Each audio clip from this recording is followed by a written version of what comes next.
The chandelier at the Plaza Hotel glittered like a sky of 1,000 diamonds. Cameras flashed, champagne flowed, and whispers filled the marble hall as Manhattan's elite gathered to celebrate the Visionary of the Year award.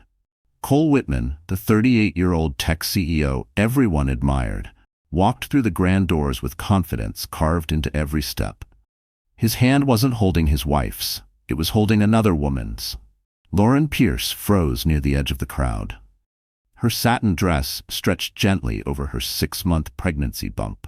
She had spent the afternoon believing tonight was about Cole's success, their shared dream. She'd helped him build Whitman Labs from their kitchen table in Ohio, writing code while he pitched investors. She thought the company and their marriage was theirs. But when the cameras turned toward him, Cole placed his arm around Sienna Vale, the company's PR director, and smiled for the flashes. The host's voice echoed through the speakers. "Ladies and gentlemen, please welcome Cole Whitman and his partner, Sienna Vale." For a heartbeat, the world stopped breathing. The photographers gasped, phones came up, and every whisper turned into a wave of shock. Lauren's heart cracked inside her chest. She couldn't move, couldn't blink.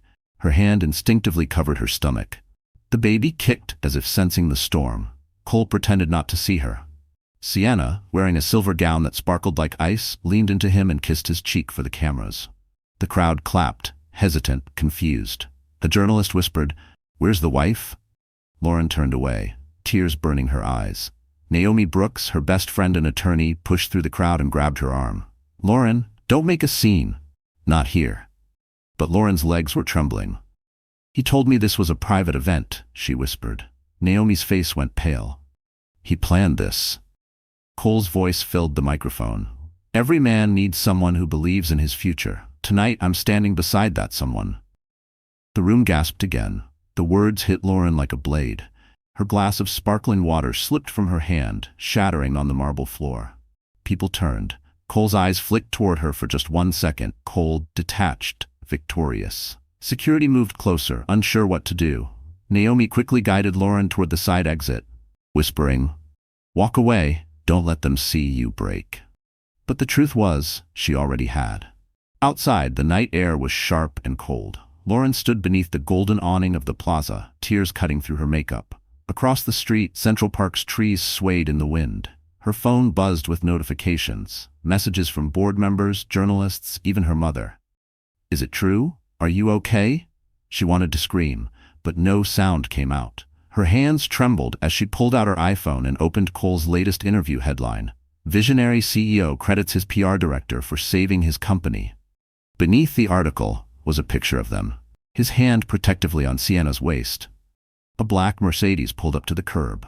Cole stepped out again, laughing with investors. He saw Lauren standing there, her eyes red. "You shouldn't have come," he said quietly, voice colder than the night. Lauren looked at him, her voice breaking. "You said this company was our baby." Cole smirked. "Some babies are meant to grow up without their mothers." He turned away, his Rolex flashing under the streetlight. Naomi caught Lauren's arm before she collapsed. "We'll fight this," Naomi whispered. But Lauren shook her head, staring at the hotel's glowing sign. She wasn't thinking of revenge yet, just survival. Behind them, a photographer snapped one last picture. Lauren, pregnant, abandoned, standing in the snow under the plaza lights. That image would appear on every business blog by morning. And by morning, the whole world would know that the pregnant wife of Manhattan's favorite CEO had just been left for his mistress. The next morning, the city looked the same, but Lauren Pierce's world had shattered into glass. Headlines screamed from every corner of the internet. CEO leaves pregnant wife for PR director. Whitman Labs power couple no more. Her phone wouldn't stop buzzing. She sat alone in her small rented apartment on the Upper West Side, the winter light cutting through the blinds like cold knives. On the coffee table lay the remains of last night's chaos, a crumpled gala invitation, a cracked iPhone screen, and an unopened Amazon box containing baby clothes with tiny embroidered clouds. Her hands trembled as she touched the box. It was supposed to be a surprise for Cole, a way to tell him the baby was a boy.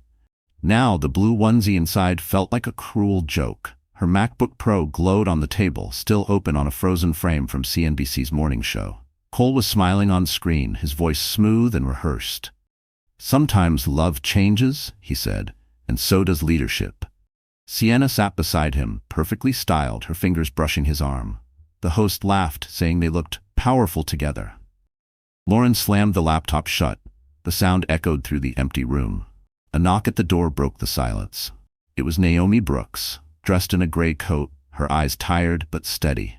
She carried 2 Starbucks cups and a folder thick with papers. "You need to drink something," she said gently. Lauren forced a weak smile, taking the cup. "I don't even know where to start." Naomi placed the folder on the table. "Start here," she said. "Cole's legal team filed for divorce this morning. He's asking for full control of Whitman Labs and—" She hesitated. "Temporary custody of the baby after birth, claiming you're emotionally unstable." Lauren froze. "He's taken my child?" Naomi's eyes softened. "He's trying to scare you, but he's also trying to erase you. From the company, from his image, from everything." Lauren leaned back, clutching her belly. The baby kicked again, a small reminder that she wasn't alone. "I gave up my career for him. I wrote the early company frameworks, the ethical code. Everything we built was from our dining table. How can he take that?" Naomi opened the folder. "He can't. Not legally, but he's banking on you being too broken to fight." Lauren wiped her tears. "He's right about one thing. I am broken." "But you're still the co-founder," Naomi said firmly. "You just need to prove it." The word "prove" echoed in her mind like a lifeline. She thought of the endless nights, spreadsheets open, coding, drafting investor decks while Cole smiled for the press. There had to be a trace of her somewhere. An email, a signature, a document, something. She turned on her MacBook again, opening old folders from 3 years ago. Each file felt like digging through a grave. Meeting notes, equity drafts, contracts she never fully read because she trusted him. Then she found a document titled Pierce Holdings LLC, Operating Agreement. Her name was on the first line, sole member Lauren Pierce. Her heart skipped. "Naomi, what is this?" Naomi looked closer, eyes widening. "It's the parent company Cole used to restructure Whitman Labs before Series B funding. He made you the owner, for tax protection." Lauren stared at the screen. "So technically," Naomi nodded slowly, "you might own the company." The room went silent again, but this time it wasn't despair. It was the quiet before a storm. Lauren leaned back, taking a slow breath. Outside, New York traffic hummed like a heartbeat. She looked at Naomi and said, "Then we fight." Naomi smiled faintly. "Good. Because this is just the beginning." And at that moment, for the first time since the betrayal, Lauren Pierce felt something she hadn't felt in days. Power. 3 days later, Lauren walked into the towering glass building on Park Avenue that once felt like home. Whitman Labs, the empire she helped build, now carried her husband's name on every wall. The marble lobby smelled of fresh coffee and ambition. People glanced up from their MacBooks as she entered. Some nodded with sympathy, others quickly looked away. Scandal traveled faster than light in Manhattan. Naomi had arranged a discreet meeting with Marcus Chen, the company's CFO, one of the few who hadn't turned his back on Lauren. He was waiting in the executive conference room, a pen twirling between his fingers. "You shouldn't be here," he said softly when she entered. Lauren gave a tired smile. "It used to be my office." Marcus sighed. "I know, but things changed fast. Cole's been making moves. He's telling investors you've stepped away due to stress. He's preparing to sell the Aegis AI program to a hedge fund in Delaware." She froze. "Aegis? That's the medical ethics algorithm. It's supposed to protect patients' data." "Not anymore," Marcus said. "If he sells it, they'll use it for predictive insurance pricing. People will lose coverage. He doesn't care. He wants the payout." Lauren's pulse quickened. "Can we stop him?" Marcus hesitated, then handed her a USB drive. "These are the transaction drafts and internal messages.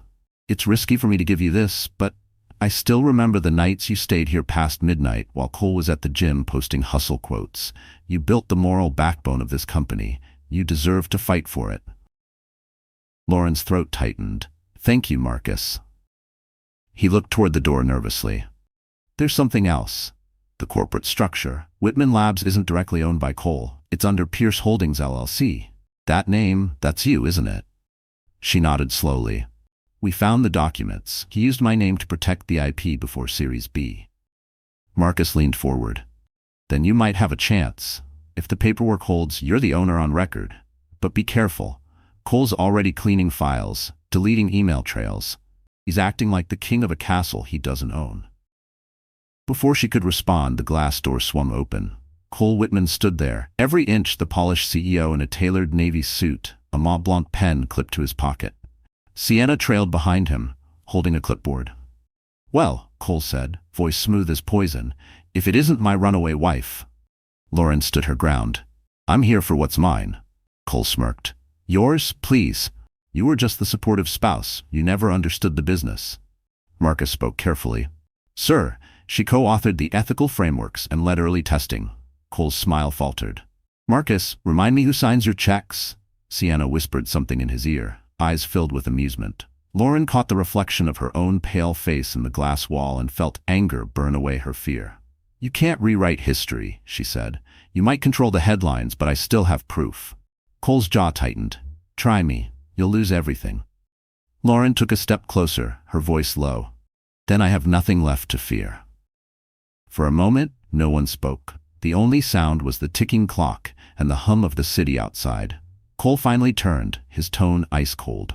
"Security will escort you out, and Marcus, you're on thin ice."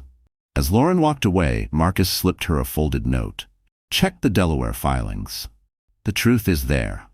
In the elevator, her reflection stared back, a woman betrayed, humiliated, but no longer powerless. Because now she knew exactly where to strike next. By Monday morning, New York was buzzing with another headline: CEO's pregnant ex-wife spirals out of control. Sienna Vale, ever the PR mastermind, had made sure of it. She'd turned Lauren's silence into a weapon. Anonymous sources close to the company painted a picture of a fragile woman unable to cope with success, a wife who sabotaged her husband's reputation out of jealousy. Every major business blog carried the same narrative. The machine had begun. Lauren scrolled through her phone, disbelief turning into nausea. Her image was everywhere. Photos of her crying outside the plaza, the broken glass on the marble floor, captions reading, "unstable and vindictive." The comments were worse. "She should have known her place. She's playing the victim." Each word cut deeper than the last. Naomi called. "Don't look at it," she said urgently. "It's bait. They're trying to paint you as emotionally unfit before the custody hearing." Lauren swallowed hard. "It's working. Even my mother called asking if I'm okay." Naomi's voice softened.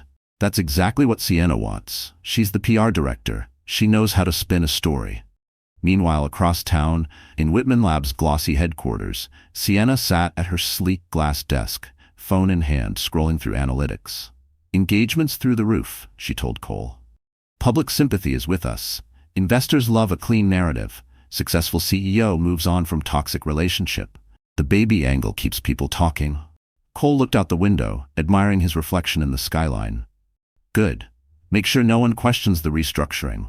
I want full control before the quarter ends." Sienna smiled. "Already working on it. But we need to make her look unfit to run a company.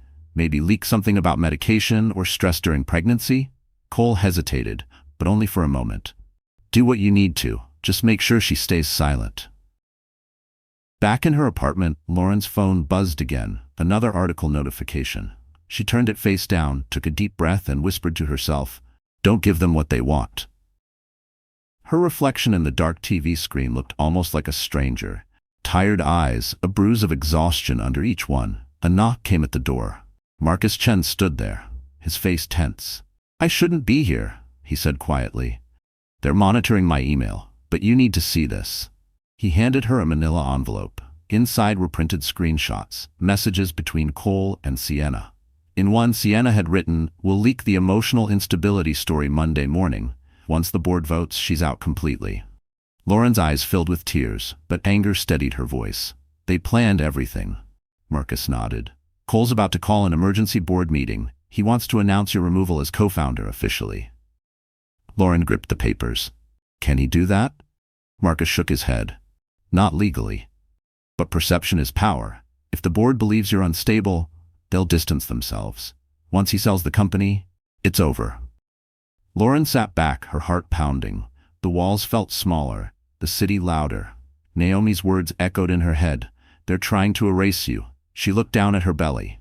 "He can take my name out of the headlines, but he's not taking what's mine." Marcus nodded. Then you'd better move fast. He's hosting a press dinner at the Ritz-Carlton tomorrow night. That's when he'll make it official.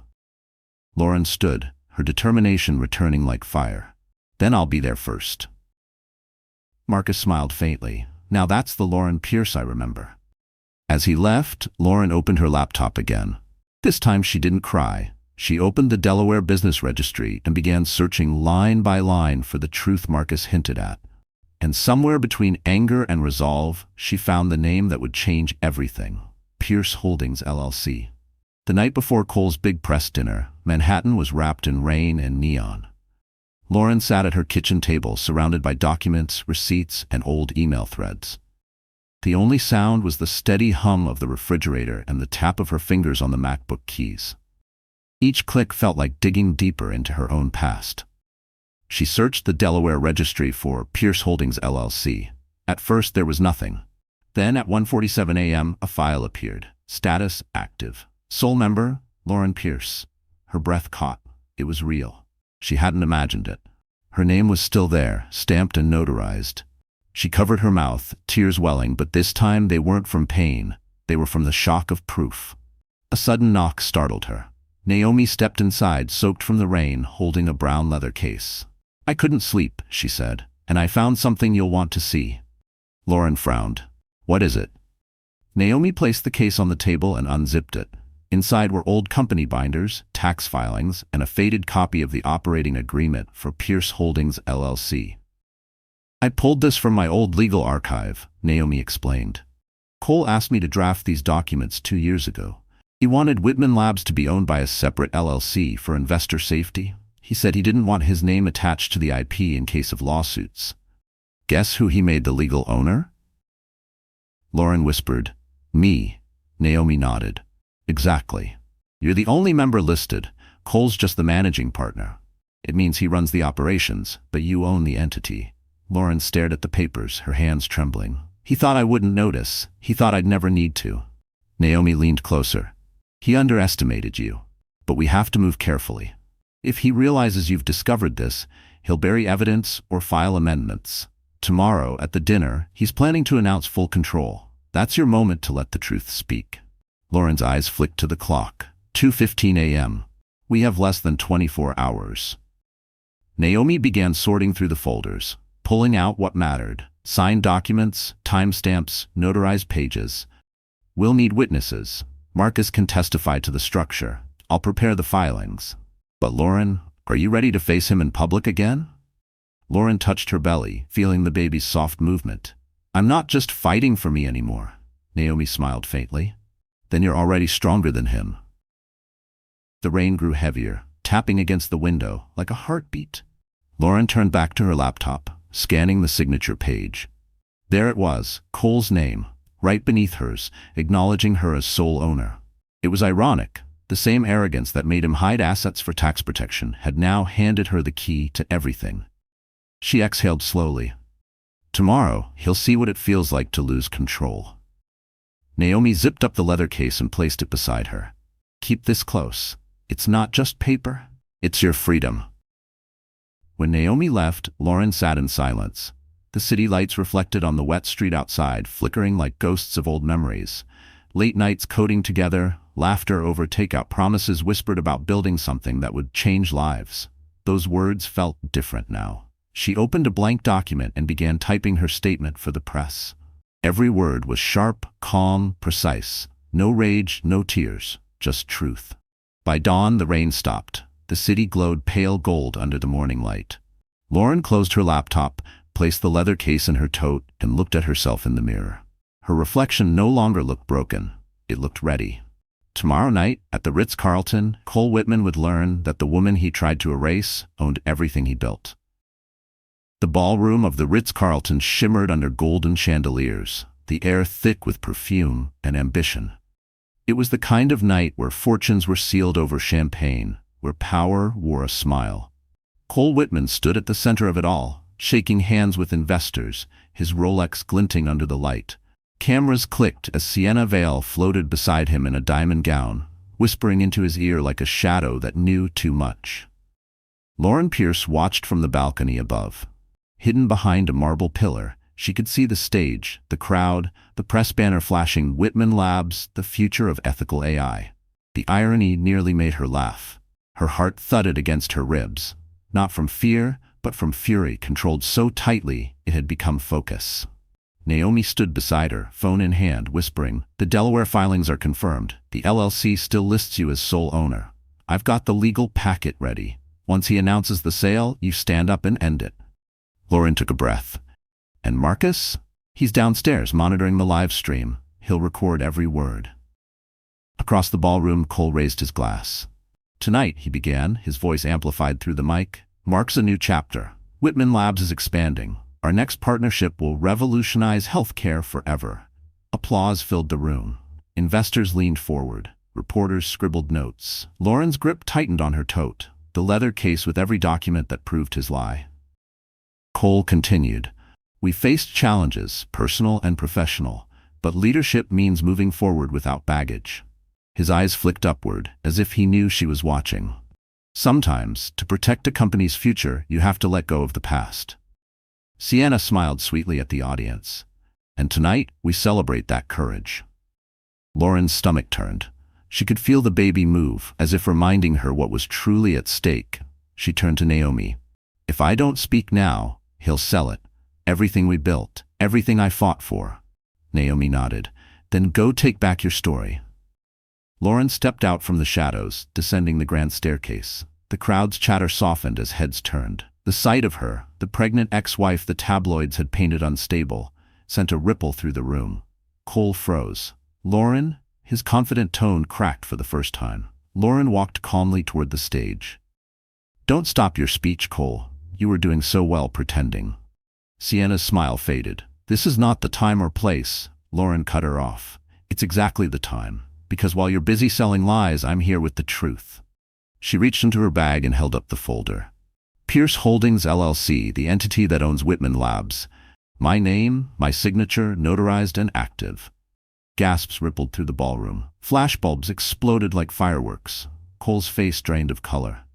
"You don't know what you're talking about," he snapped. Naomi appeared beside her, holding her phone high. "Delaware Business Registry, live verification," she announced. "Sole number, Lauren Pierce."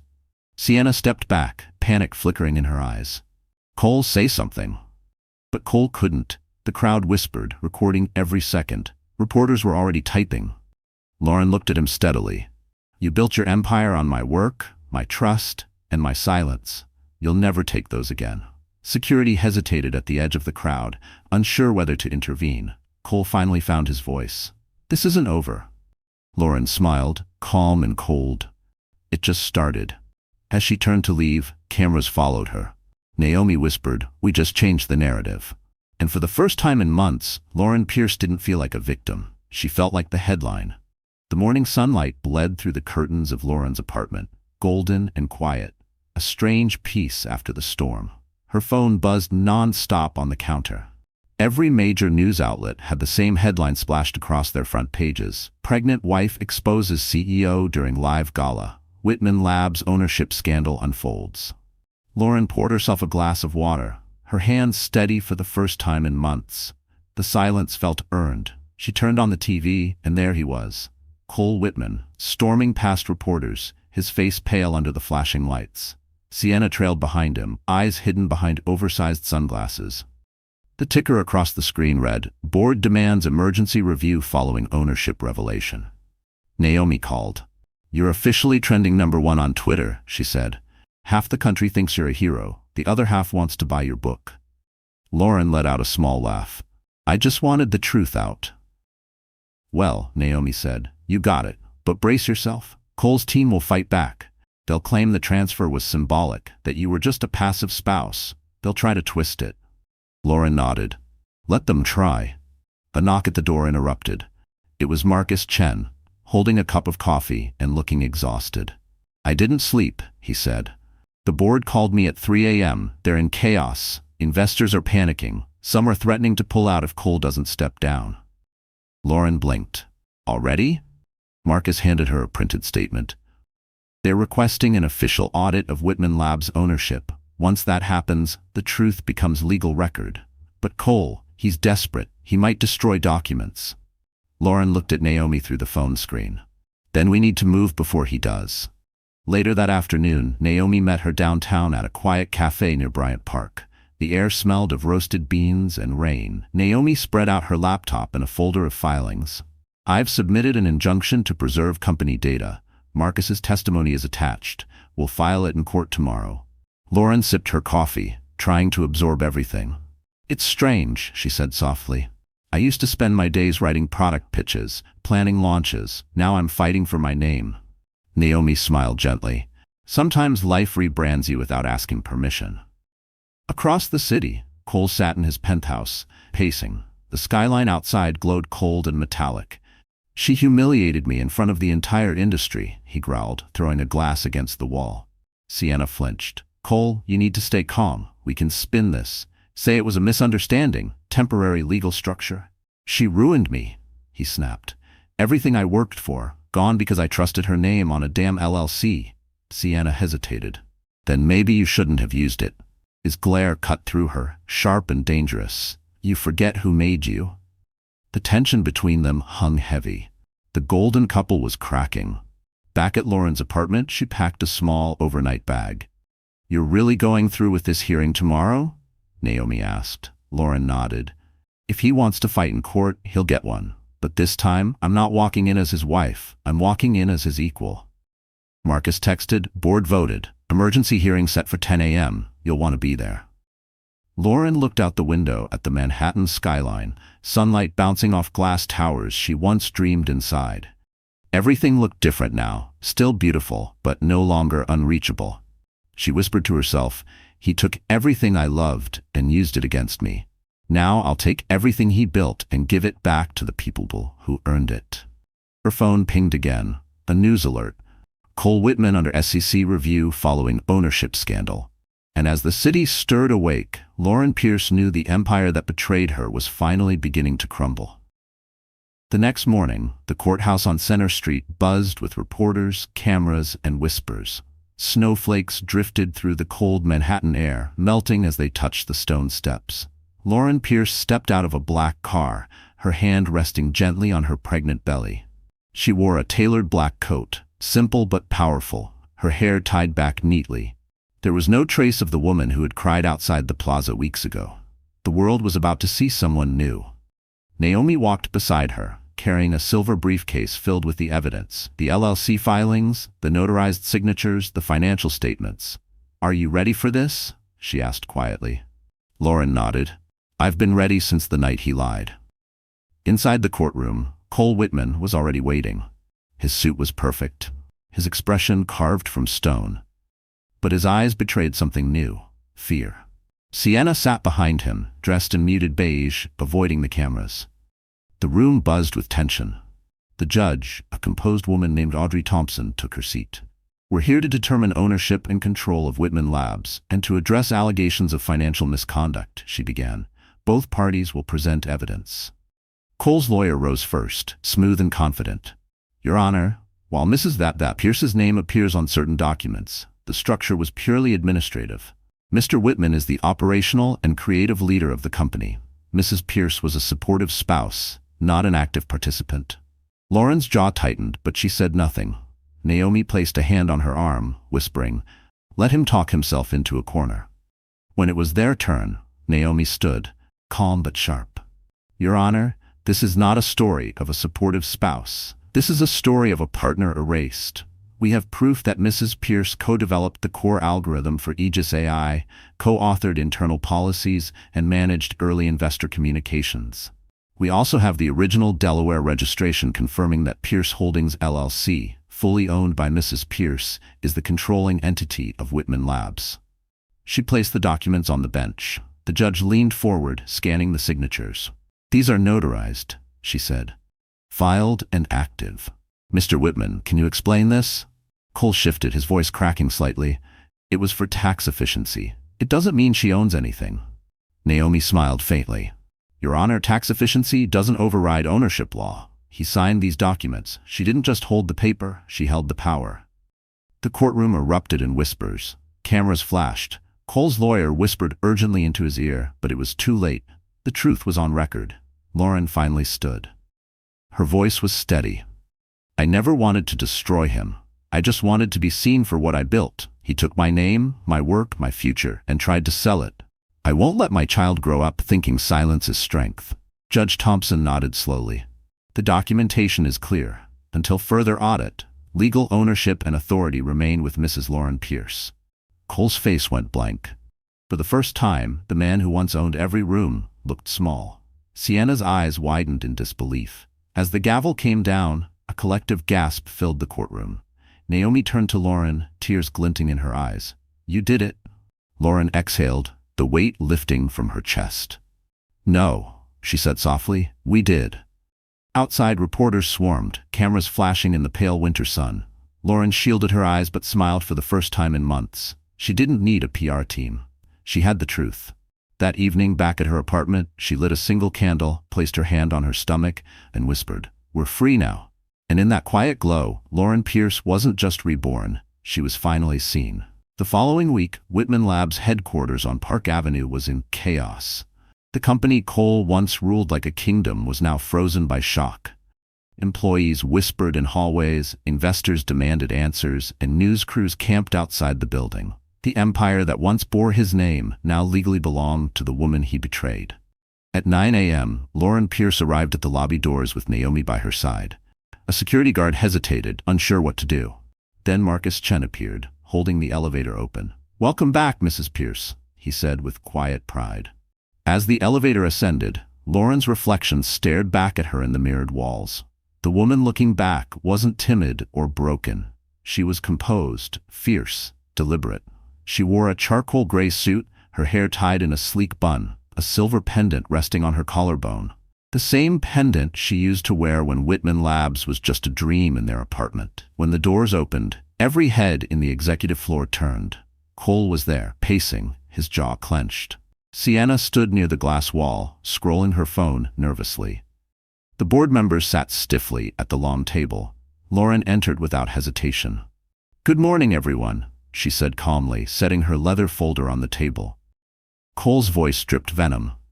"You think you can just walk in here after everything you've done?" Naomi raised an eyebrow. "After everything she's done? Mr. Whitman, the courts ruled that Mrs. Pierce holds ownership through Pierce Holdings LLC. We're here to discuss an orderly transition of leadership."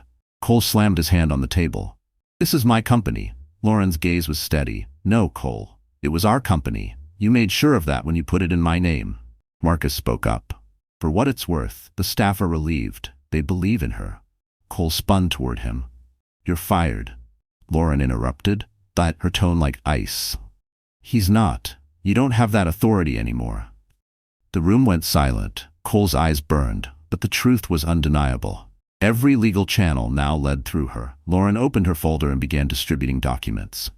"Effective immediately, all operations will pause pending an internal ethics review. Aegis AI will not be sold. The company will return to its founding mission, medical transparency and patient protection. I'll assume interim CEO responsibilities until the board votes again."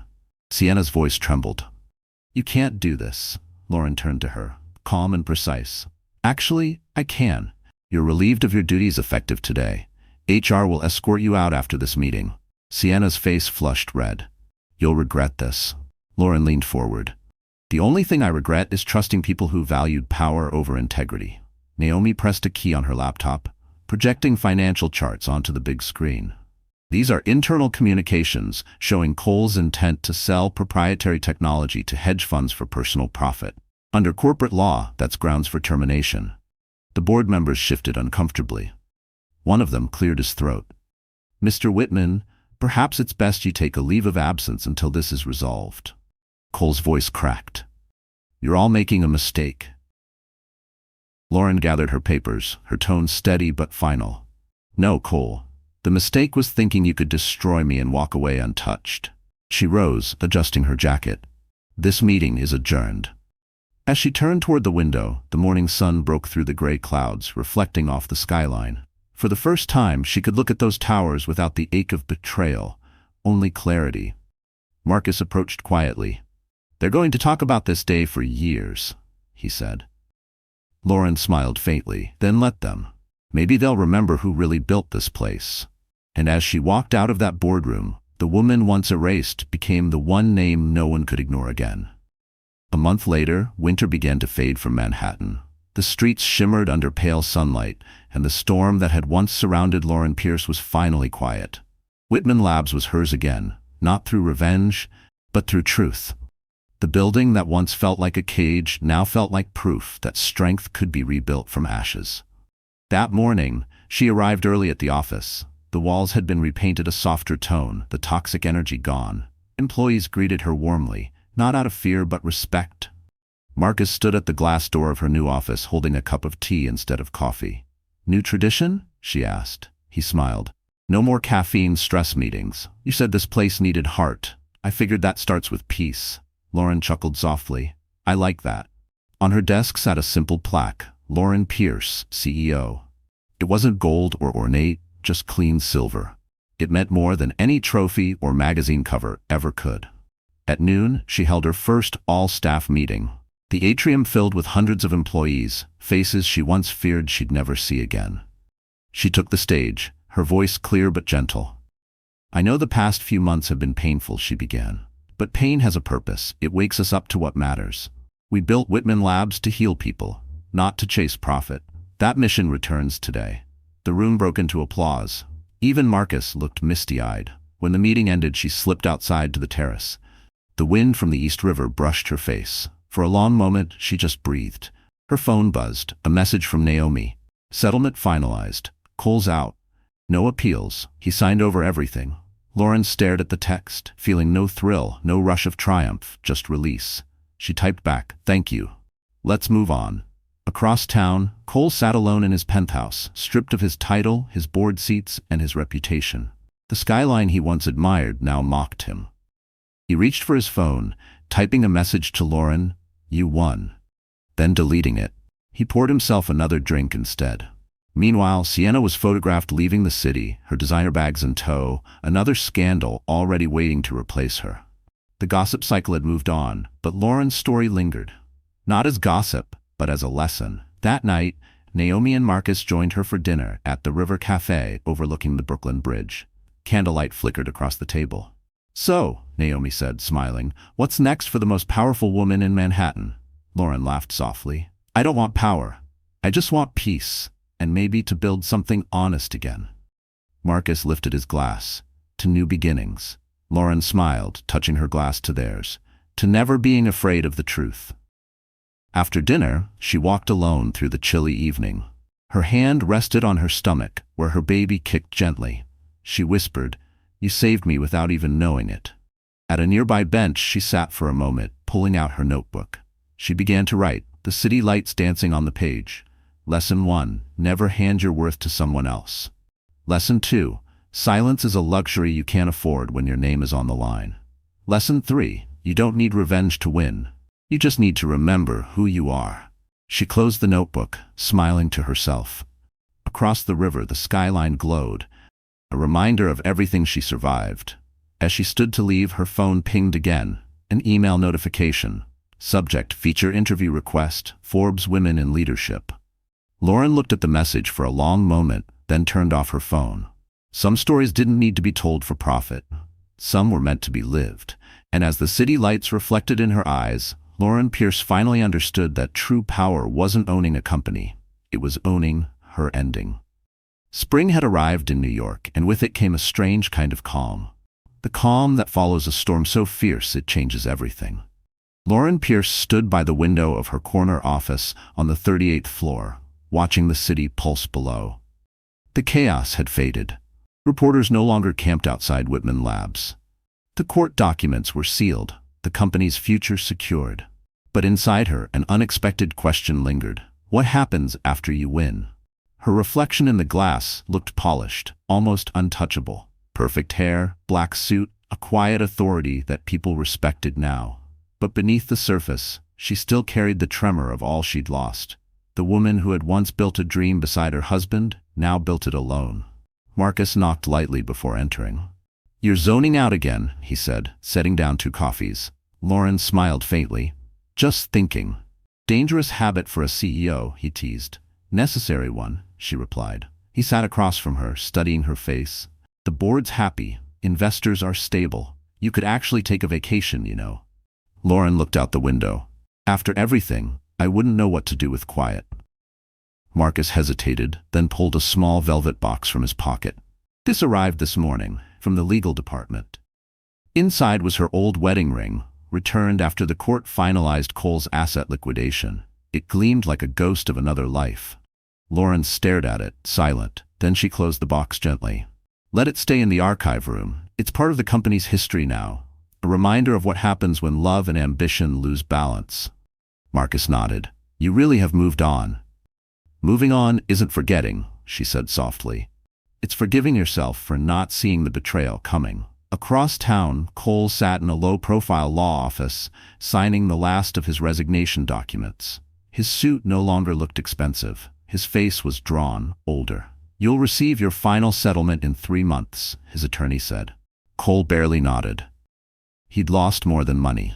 He'd lost the illusion that he was invincible. Later that evening, Lauren left the office late. The city lights shimmered against the Hudson, reflections dancing like fragments of memory. She walked toward her car, her heels clicking against the pavement, when a familiar voice called her name. Lauren, she turned. Cole stood across the street, hands in his pockets. He looked smaller somehow, like the world had finally taught him humility. I don't want a scene, she said calmly. I'm not here to fight, he replied, voice low. I just wanted to say, I was wrong, about everything, about you. Lauren studied him for a long moment. You hurt me in ways you'll never understand, but I'm not angry anymore. You taught me what strength really costs. He nodded, eyes glistening. You deserved better. I became better, she said simply. The light turned red between them, cars passing like barriers. When it cleared, Cole was gone, swallowed by the city. She stood there for a moment, feeling the strange finality of it all. Back home, the apartment was quiet except for the hum of the fridge. She made herself tea, then sat by the window, watching the lights fade over Manhattan. For the first time, she allowed herself to rest. No strategies, no plans, just stillness. She reached for her notebook and wrote one line. Victory without peace is just another kind of war. As the clock struck midnight, Lauren closed her eyes, her hand resting gently over her growing belly. Somewhere deep inside, she knew this was what healing truly looked like. Soft, unglamorous, and real. And in that quiet New York night, Lauren Pierce finally understood that winning wasn't about taking back power. It was about never letting anyone steal her peace again. A week later, dawn spilled across Manhattan like liquid gold. The city was loud again, honking taxis, barking dogs, the smell of roasted coffee drifting through the air. But Lauren Pierce woke up before all of it. Her apartment was quiet, sunlight soft on her face, the air still carrying that strange blend of victory and uncertainty. She walked to the mirror and stared at her reflection for a long time. The woman staring back no longer looked like the one who'd been humiliated at the Plaza Hotel. The bruises beneath her eyes had faded, replaced by calm determination. But there was something else too, a heaviness, the kind that comes after surviving the impossible. Her phone buzzed on the nightstand. It was Naomi. You have interviews all week. Forbes, The Times, CNBC wants an exclusive, she said. Lauren sighed, rubbing her temples. I don't want to do a press tour. The story's already been told. People want to hear from you, not the court filings, Naomi replied. They want to know how you rose back. Lauren looked at her reflection again. Maybe the world doesn't need another success story. Maybe it needs a healing one. Naomi paused. Then tell that story. After hanging up, Lauren slipped into a soft gray sweater and poured herself tea. She sat by the window, writing in her notebook again, the same one she'd kept since the first day of the trial. Her words were simple, honest. Peace doesn't come when the noise stops. It comes when you stop needing to prove anything to anyone. A soft knock interrupted her thoughts. Marcus stood at the door, holding a stack of papers and a shy smile. Morning. I figured you'd still be up early, he said. She let him in, teasing, Don't you ever rest?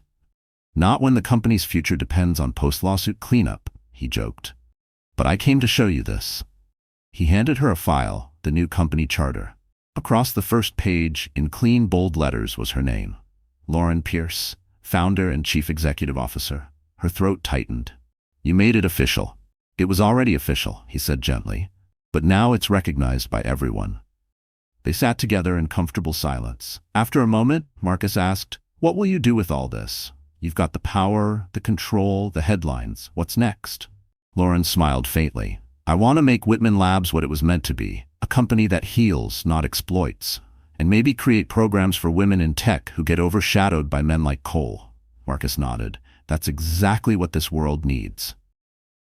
The clock struck 9. Outside, the city buzzed awake. Lauren stood, grabbing her coat. "Walk with me to the office?" "Always," Marcus replied. They stepped out into the crisp spring air. The sidewalk shimmered with sunlight, and strangers passed without recognizing the woman who had shaken Wall Street a month ago. It felt freeing, finally being anonymous again. At a corner newsstand, Lauren paused. Her face was on the cover of Forbes Women with the headline, "The Woman Who Owned Her Story." She picked up a copy, flipping through. The article quoted her final words from court. "I didn't win to destroy him. I won to rebuild myself." She set the magazine back down, smiling softly. They finally got one thing right. Marcus looked at her. "You okay seeing it all again?" "I'm okay seeing who I became because of it," she said. As they crossed the street toward Whitman Labs, a delivery truck passed by with a slogan painted in bold blue: "Rebuild, redefine, rise." Lauren chuckled quietly. "That's exactly what I'm doing." And as she pushed open the glass doors to her company, Lauren Pierce realized peace wasn't the absence of struggle. It was walking back into it without losing herself. 2 weeks later, Whitman Labs buzzed with the kind of energy Lauren Pierce hadn't seen since the early days. Reporters were gone, lawyers were quiet, and for once the only thing people talked about was work. Yet inside Lauren, something new was building. A spark that felt like purpose. She stood in front of the mirror in her office, adjusting the microphone clipped to her blazer. Today, she would speak publicly for the first time since the trial. Not about revenge, not about scandal, but about rebirth. The company's annual conference was streaming live from the Javits Center. Thousands of employees, investors, and journalists would be watching. Naomi entered, holding a stack of notes. "You sure you don't want to read from the teleprompter?" she asked. Lauren shook her head. "If I can't speak from my heart, then none of this means anything." Marcus poked his head in. "They're ready for you. Don't hold back, boss." Lauren smiled. "I never do." Moments later, she walked onto the stage. The applause was immediate, loud, and honest. The lights were bright, but she no longer feared them. She looked out over the sea of faces, then into the nearest camera. "Good morning," she began. "6 months ago, I stood in a courtroom fighting for something bigger than ownership papers or reputation. I was fighting for truth, the kind that doesn't fit neatly in press headlines. Truth about who builds companies, who sacrifices behind closed doors, who gets written out of the story when success arrives." The room grew still. Her voice was calm but carried weight. "I was once told that silence was dignity, that being quiet was grace. But I learned that silence is also how people lose themselves.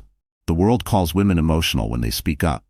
But I say emotion built every great thing humanity has ever known. Emotion makes us fight, heal, and rebuild." Naomi watched from backstage, pride shimmering in her eyes. Lauren continued, her tone steady. "I'm not here to rewrite the past. I'm here to make sure no one else has to fight the same battle alone.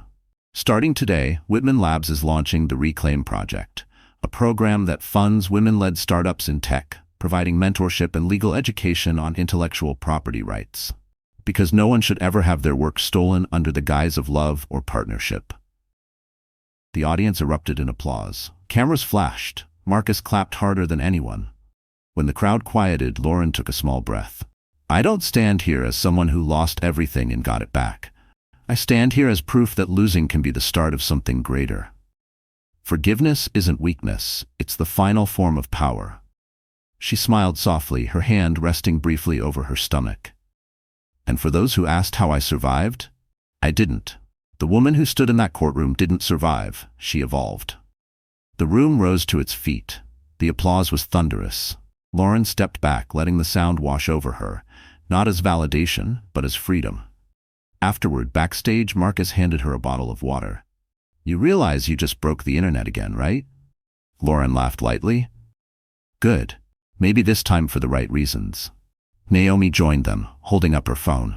Your speech just hit 500,000 live viewers. They're calling you the voice of corporate redemption.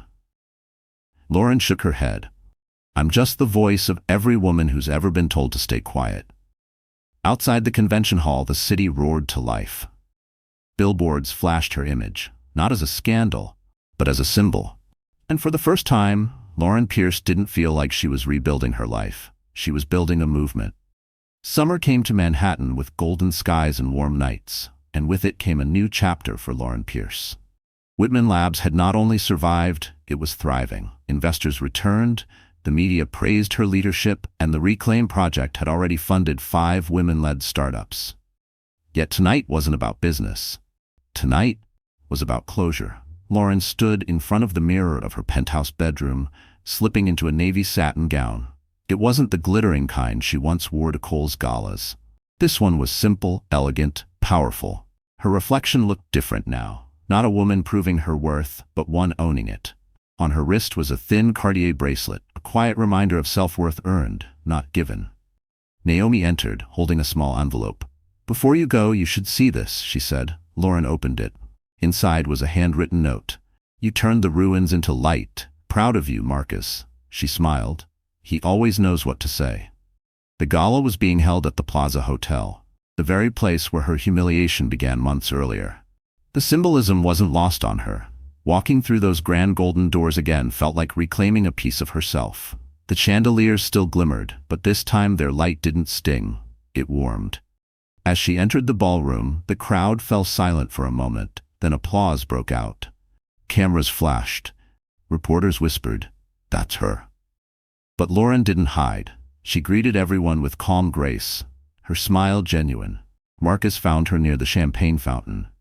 "Back where it all started," he said softly. Lauren glanced around. "Yes, but I'm not the same woman who left crying in the rain that night." Naomi joined them, holding 2 glasses. "You're headlining tonight, remember? Don't get too emotional before your speech." Lauren laughed. "Emotional is my brand now." The 3 of them walked toward the stage as the orchestra played softly. The host introduced her as the woman who redefined resilience. She took the microphone, scanning the crowd. In the front row, to her quiet surprise, sat Judge Audrey Thompson, the same woman who'd ruled in her favor. Lauren smiled gratefully before speaking. 8 months ago, I stood in this very ballroom, feeling smaller than I've ever felt. I was betrayed, broken, and convinced my story was over. But life has a way of turning endings into beginnings if you refuse to give up. She paused, letting the silence breathe. Tonight, I stand here not as the victim of a scandal, but as the author of a new chapter, one built on integrity, forgiveness, and purpose. What happened to me could have destroyed me. Instead, it rebuilt me into someone who no longer needs anyone's permission to exist. Applause filled the room, slow and rising like a wave. Lauren continued, "When we created the Reclaim Project, I wanted to give women what I didn't have: knowledge, resources, protection. No one should ever lose their voice to a contract or their identity to someone else's ambition. So this," she gestured to the glowing stage, "is for every woman who's been underestimated, overlooked, or told she's too emotional to lead. Emotions built empires, and I intend to keep building." The audience stood, cheering. Even some former doubters wiped tears from their eyes. As she stepped down from the stage, Marcus whispered, "You realize you just turned your pain into a legacy." Lauren smiled, eyes glimmering. That was always the plan. Hours later, as the gala wound down, Lauren stepped outside onto the terrace overlooking Central Park. The city lights shimmered, the same skyline that once mocked her now glowing like an ally. A soft wind brushed her face. She closed her eyes and whispered, "It's over." But deep down she knew it wasn't an ending, it was a new beginning. And under the golden lights of the plaza, Lauren Pierce finally stood exactly where she belonged. In power, in peace, and entirely her own. 2 days after the gala, Lauren Pierce woke to a quiet apartment filled with soft morning light.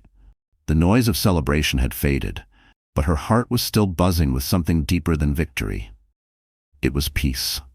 She made herself coffee, opened the balcony doors, and let the sound of the city filter in. For the first time in a year, the world didn't feel like a battlefield. Her phone buzzed on the counter. Naomi's name flashed. "Good morning, CEO of the century," she teased. Lauren laughed. Don't start. I'm still recovering from all that applause. Naomi chuckled. Well, you might want to sit down. Something arrived for you at the office. Hand delivered. No return address. Lauren frowned. A threat? No, Naomi said softly. A letter from Cole. An hour later, Lauren sat at her desk, the envelope resting before her. It was thick, sealed with wax, Cole's old signature style. Her hands trembled slightly as she broke it open.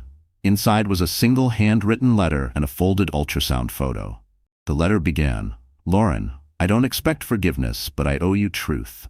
I lost sight of everything that mattered, chasing the idea of being someone important. You were the one building while I was posing. When you took back the company, you didn't just expose me, you saved what we created from becoming a monster.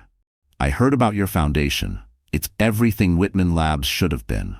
I hope our child grows up knowing the strength you carry. Please tell them their father may have failed, but he never stopped loving them, or you, in some broken way. Lauren's breath hitched. The ultrasound photo wasn't theirs. It was Sienna's. A note scribbled at the bottom read, We're naming him Chance. She sat back, stunned. The man who once destroyed her was now trying to rebuild himself in the shadow of his own collapse. For a moment she felt the old ache, the love that used to live in the corners of her heart, but it didn't hurt anymore. It was just memory. Naomi entered quietly. You read it? Lauren nodded. He's trying to find redemption. Naomi sighed. People like him rarely change, but maybe losing everything taught him something. Lauren folded the letter carefully and placed it back in the envelope. Maybe this is his beginning, like mine. Later that afternoon, she visited the construction site of the new Whitman Labs Innovation Wing. The air smelled of fresh paint and steel. Workers were installing a plaque at the entrance, dedicated to those who build in silence. Marcus met her there, wearing his usual easy grin. You okay? He asked. I think so, she said. He sent me a letter. Marcus looked concerned. Do I need to call security? She laughed softly. No. For once, it wasn't about control. It was closure. Marcus nodded, his voice gentle. You gave him what the world never could, grace. Lauren looked out at the skyline. Grace doesn't mean letting someone back in. It means setting yourself free. As evening fell, the city glowed like gold. Lauren placed her hand over her stomach and whispered, You'll know your story started with pain, but ended with truth. When she returned home, she slipped the letter into a box labeled Past. Inside were mementos, the old wedding photo, a torn business card, the first draft of the Aegis Code. She closed it firmly and placed it on a high shelf, out of reach. She poured herself tea and sat by the window, watching the sunset paint the city amber. For the first time, her heart felt light. The past was over. And as the skyline dimmed into twilight, Lauren Pierce finally understood that some victories aren't about defeating someone else. They're about freeing yourself from who you used to be. It had been 3 weeks since the letter arrived, and Lauren Pierce thought the past had finally gone quiet. The company was thriving. The Reclaim project was gaining national traction, and her baby's due date was just 2 months away. Her life was moving forward, steady and peaceful. But peace, she'd learned, often invited ghosts. That morning, Naomi burst into her office, slightly breathless. You're not going to like this, she said, closing the door behind her. Lauren set down her Mont Blanc pen, frowning. What's wrong? Naomi handed her a printed email. Cole requested a meeting, in person. Lauren blinked. Here? Naomi nodded. He said he just wants 10 minutes. He's clean now, no PR traps, no lawyers. I checked. He's been volunteering at a rehabilitation center upstate. I think he's trying.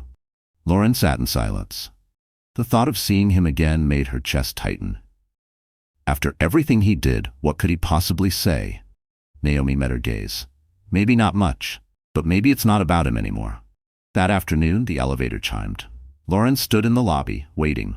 When the doors opened, there he was, Cole Whitman, the man who once stood at the top of Manhattan.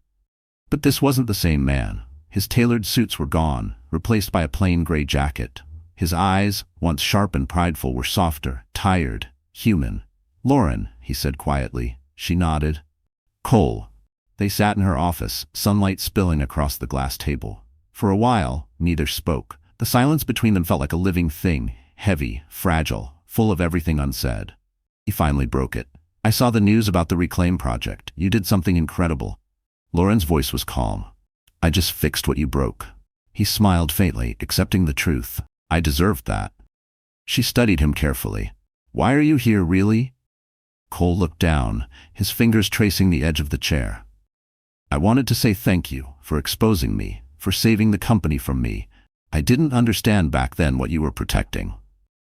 Lauren's eyes softened slightly. You weren't protecting anyone but yourself, Cole. You used people's trust like currency.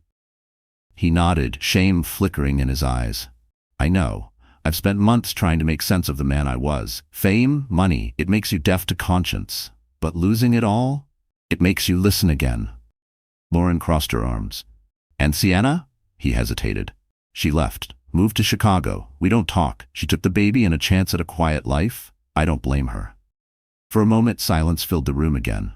Then Cole looked up. You don't have to forgive me. I just needed to see you standing where you belong, to know you made it. Lauren took a slow breath. Forgiveness isn't something you ask for, Cole. It's something you earn. I don't hate you anymore, but I'll never excuse what you did. You didn't just betray me. You betrayed who you were supposed to be. He nodded, eyes glistening. I understand. She stood and extended her hand. He hesitated, then took it. The handshake wasn't warm, but it was real. Two people acknowledging the ruin they'd survived. As he turned to leave, he stopped at the door. I hope your child knows what kind of woman their mother is. Lauren smiled softly. They will, because I finally know it too. When the door closed behind him, she stood still, staring at the city skyline outside her window. For the first time, the memory of him didn't sting. It just existed, like a chapter finished long ago. Naomi entered quietly. You okay? Lauren exhaled. Yes, that was the last piece I needed to let go. And as the sunlight spilled over her desk, Lauren Pierce realized forgiveness wasn't weakness. It was proof she'd already won. The city was sleeping under a blanket of soft rain when Lauren Pierce felt the first contraction. It was 2:14 a.m., her apartment dim, except for the glow of a single lamp. She sat at her desk, finishing edits on a proposal for the Reclaim project, when pain rippled through her like lightning. For a second, she thought it was just stress, but then another wave came, sharp and certain. She froze, breathing through it, one hand gripping the edge of her chair, the other instinctively on her belly. Okay, she whispered to herself, it's time. Within minutes, Naomi was at her door, hair messy, wearing an oversized hoodie. You really couldn't wait until morning? She joked breathlessly, rushing in with her car keys. Lauren managed a weak laugh. I tried. Marcus showed up seconds later, holding a duffel bag. Ambulance or car? Car, Naomi answered. She's calmer than I am. They guided her carefully through the hallway. Rain tapped against the windows like a drumbeat. As they stepped into the elevator, Lauren squeezed Naomi's hand. I'm scared, she admitted softly. Naomi smiled. You've stared down boardrooms, courtrooms, and the devil himself. The car ride was a blur of city lights and pain. Lauren focused on the rhythm of the windshield wipers, counting breaths, remembering the therapist's advice. Don't fight the pain. Ride through it. By the time they reached Mount Sinai Hospital, thunder rolled over the East River. Nurses rushed her into a delivery suite, and everything became sound and motion. Monitors beeping, doctors giving calm instructions, the smell of antiseptic mixing with rain-soaked air. Hours passed in a haze of contractions and determination. Between each breath, Lauren saw flashes of her journey. The betrayal, the courtroom, the standing ovations, the letter from Cole. It all blurred into one truth. Every step had led her here. Naomi stood by her side, brushing damp hair from her forehead. You're doing amazing, she whispered. Lauren gritted her teeth through another contraction. I built a company, she gasped, but this is harder. Marcus chuckled nervously from the corner. I'll take your word for it. Another wave came, fierce and unstoppable. The doctor's voice rose gently over the chaos. One more push, Lauren. You've got this. She closed her eyes, drew a deep breath, and gave everything she had left. The room filled with sound, the pure, raw cry of new life. Tears streamed down her face as the doctor placed a small, wriggling baby in her arms. It's a girl, he said. Lauren looked down at her daughter, tiny fingers curling around hers. The world seemed to stop. All the pain, all the losses, all the noise, gone. There was only this, love so fierce it hurt in the best way. Naomi sniffled, wiping her eyes. She's perfect. Marcus smiled softly. Welcome to the world, little CEO. Lauren laughed through her tears. Her name's Grace, she whispered, because that's what saved me. As the rain eased outside, the nurse dimmed the lights. The skyline shimmered through the hospital window, the same city that had once broken her now watching over her like an old friend. Naomi leaned in. How do you feel? Lauren kissed her daughter's forehead. Like I finally understand what all of this was for. The monitor beeped softly, steady as a heartbeat. In the corner of the room, her phone buzzed, a notification from the Whitman Labs internal channel. Marcus had posted a message. Grace Pierce was born at 6:12 a.m. Mother and daughter are healthy. A new chapter begins. Lauren smiled, cradling her baby close. And as the sun rose over Manhattan, Lauren Pierce knew she hadn't just built an empire. She'd built a legacy. 3 days after Grace was born, the world outside the hospital looked softer, quieter. The rain had passed, leaving Manhattan wrapped in pale spring light. Lauren Pierce sat by the window, her newborn asleep against her chest, the city stretching endlessly beyond the glass. Every sound felt distant, the hum of traffic, the beeping monitors, the murmurs of nurses outside. For the first time in years, she didn't feel the weight of expectation pressing on her. Just peace. Naomi entered the room, carrying a bouquet of white lilies and a smile that almost reached her ears. You're trending again, she said, setting the flowers down. Grace Pierce is the internet's new favorite name. Lauren rolled her eyes. Please tell me they're not calling her the heiress of Whitman Labs. Naomi laughed. They are. And you're officially the face of every women's empowerment campaign for the next decade. Lauren smiled tiredly. Maybe I'll let Grace handle the interviews. Marcus walked in next, holding a plush bear and 2 coffees. For the record, he said, I told the board no work calls for at least 2 weeks. You're on maternity leave whether you like it or not. Lauren chuckled. That's the first time anyone's ever forced me to rest. Marcus winked. You've earned it, boss. As they talked, a nurse entered with discharge papers. Ready to go home, Miss Pierce? Home. The word felt heavier than it should have. Not an address, but a state of mind. Lauren nodded. More than ready. A few hours later, she stepped out of Mount Sinai with Grace in her arms, the city's breeze gentle against her face. Naomi hailed a car while Marcus loaded the baby bag. Paparazzi stood across the street, cameras flashing, but this time, Lauren didn't look away. She smiled, waved politely, and kept walking. They could take their pictures. None of them could touch this moment. The car ride back to her apartment was quiet except for Grace's tiny breaths. Lauren watched the skyline roll past. The same streets that had once seen her broken, now reflecting her rebirth. When they arrived, the doorman smiled warmly. Welcome home, Miss Pierce. Inside, sunlight poured through the wide windows. The once empty apartment now felt alive. Soft blankets, baby clothes, a small crib by the window. On the counter sat a vase of fresh tulips with a card from the board. To new beginnings, congratulations.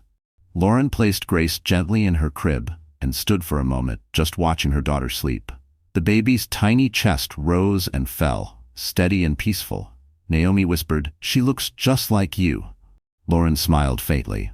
"I hope she's braver than I was." Marcus looked around the apartment. "You realize this is your full circle moment, right? The city that once took everything, now gave you everything back." Lauren turned toward the window, watching sunlight glint off the Chrysler building. "No," she said softly. "I gave it back to myself."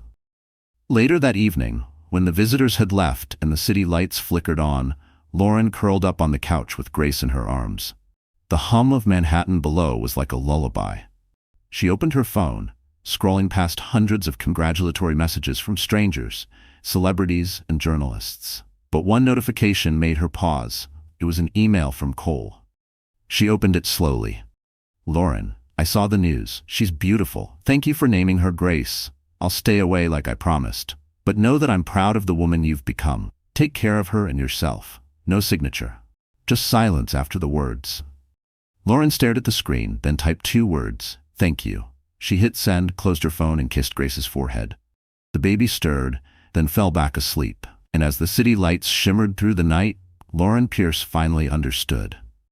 Peace wasn't found in winning battles, but in choosing which ones no longer needed to be fought. 2 months later, the office of Whitman Labs looked nothing like the empire Lauren Pierce had once fled. The air was lighter, the walls brighter, and laughter echoed down hallways that used to carry only tension. A mural near the elevator now read, "Integrity is innovation." Beneath it, employees had signed their names in bright ink. Lauren walked through the lobby, Grace sleeping in a stroller beside her, Naomi and Marcus flanking her like family instead of co-workers. The team gathered to greet them, smiles, flowers, warm applause. Someone had tied a pink ribbon around the company's main logo. "Welcome back, CEO," Marcus said with a grin. Lauren smiled. "I prefer Mom in Chief." Laughter rippled through the group. She looked around, soaking in every face. These weren't just employees. They were survivors of the same storm. "You all held this place together while I was away," she said softly. "Thank you for believing in what we built." Naomi handed her a tablet. "You've got a full schedule today. Press interviews, product updates, a reclaim project briefing, unless you want to postpone." Lauren shook her head. "No, today's about showing the world what comes after redemption, rebuilding." They walked into the main boardroom, sunlight spilling across the glass table. Photos of the Reclaim Project's first cohort lined the wall. 10 women entrepreneurs, each with their own company born from adversity. A banner above read, "From survival to success." Marcus began the briefing. "Funding doubled last quarter. Our new mentorship platform is getting recognition from the UN Women's Innovation Council, and Forbes wants to feature you again." Lauren rolled her eyes playfully. "Only if they promise no headlines about the scandal that started it all." Naomi smirked. "They actually suggested the CEO who rebuilt her world." Lauren paused, considering. "Maybe this time I'll let them tell it." Halfway through the meeting, Grace started to fuss. Without hesitation, Lauren scooped her up, rocking her gently while continuing to listen. The board members didn't blink. They'd grown used to the sight of leadership and motherhood coexisting. When the meeting ended, Marcus lingered behind. "You've changed everything here," he said quietly. "Not just the company, the culture. People trust again." Lauren smiled. "That's the only currency that ever mattered." As they left the boardroom, she noticed the reflection of herself and Grace in the glass wall, the image of 2 lives intertwined, strong yet gentle. It wasn't power that defined her anymore, it was purpose. Later that afternoon, she recorded a message for the Reclaim Project's online platform. The camera rolled as she spoke from her office, Grace cooing softly on her lap. "Sometimes," she began, "the world breaks you to rebuild you. I used to think power meant control, until I lost everything. What I learned is that real power is the courage to start again, even when no one believes you can." She smiled at her daughter. "And to every woman watching this, you are not the supporting role in someone else's story. You are the author." When the recording ended, the crew clapped quietly. Naomi dabbed at her eyes. "You just changed lives again," she said. As dusk settled, Lauren stood by her office window, watching Manhattan glow beneath her feet. The city no longer looked like a battlefield. It looked like possibility. Her phone buzzed with a message from an unknown number. "Your story gave my wife the courage to start her own business. Thank you." Lauren's chest tightened with emotion. She typed back simply, "Tell her to keep building."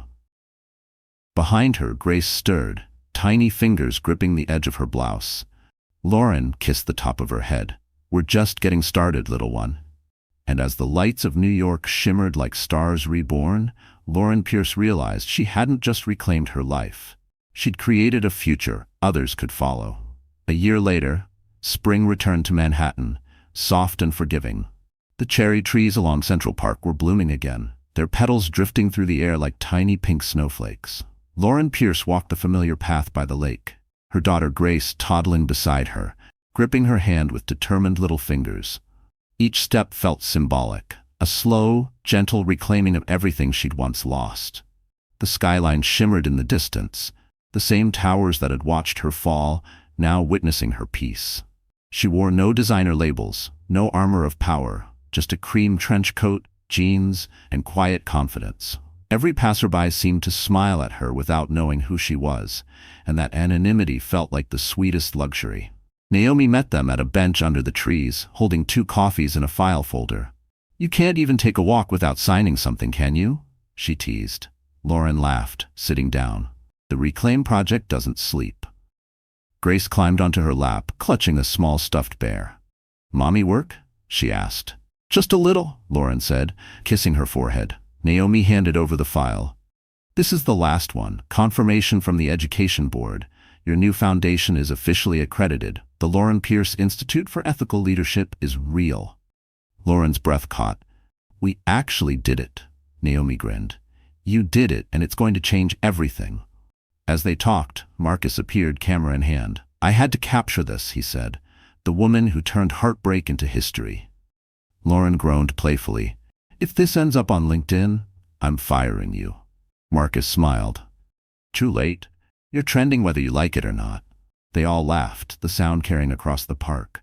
But beneath the laughter was something deeper. Gratitude. The kind that comes only after surviving a storm. When the others left, Lauren stayed by the lake a little longer, watching the water ripple with the wind. Grace played in the grass, giggling at the ducks. For a moment, Lauren allowed herself to feel it all. The exhaustion, the pride, the quiet joy. Her phone buzzed. A text from an unknown number appeared. Hi Lauren, it's Cole. I'm writing from a rehab center in Vermont. I just wanted to say thank you. Not for forgiveness. I don't deserve that, but for proving that even the worst of us can inspire something good. I hope you and Grace are well. Take care. Lauren stared at the screen, the words softening something inside her she thought was long gone. She typed back simply, We're doing more than well. I hope you find peace. She put the phone away and looked at her daughter again. Grace's laughter echoed, bright and innocent. It struck Lauren then. This was the true legacy, not the company, not the headlines, but the life she'd rebuilt from nothing. Later that evening, she returned home to her apartment overlooking the river. The sunset painted the sky gold and pink. She sat at her desk, the same one where she once signed away her trust, and began writing a letter for Grace to read someday. My dearest Grace, if you ever wonder what strength looks like, don't look for heroes. Look for the moments when you choose kindness after pain, honesty after betrayal, and love after loss. I built a company, but you built me. Everything I fought for was so you could grow up knowing that power doesn't come from what you own. It comes from what you refuse to give up. She sealed the letter, tucking it into a small wooden box beside a silver necklace engraved with the initials GP. Outside, the city glowed, its heartbeat steady and eternal. Lauren lifted Grace into her arms and whispered, We made it.